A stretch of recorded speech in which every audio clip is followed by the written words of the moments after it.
Supreme court میں civilian کے military trial case کی سماعت ہوئی۔ جسٹس جمال مندوخیل نے کہا کہ تنازع یہ نہیں کہ فوجی عدالتوں میں سویلین کا ٹرائل کیا جائے یا نہیں، مسئلہ یہ ہے کہ آرمی ایکٹ کے دائرے میں آنے والے جرائم اگر سویلینز کریں تو کیا ہوگا۔ حامد خان ایڈوکیٹ نے کہا کہ آرمی ایکٹ میں شامل وہ شقیں جن کے تحت سویلین کا ٹرائل کیا جاتا ہے وہ غیر آئینی ہے۔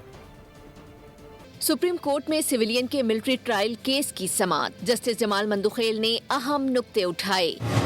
ان کا کہنا تھا آرمی ایکٹ کے دائرے میں آنے والے جرائم کرنے پر اس ایکٹ کو سویلینز پر بھی لاگو کیا جا سکتا ہے یا نہیں۔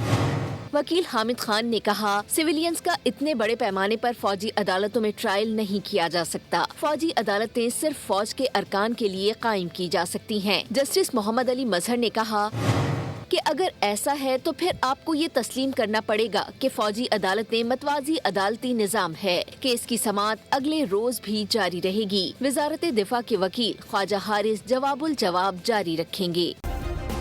سبسکرائب کریں اور بیل دبائیں تاکہ کوئی خبر رہ نہ جائے۔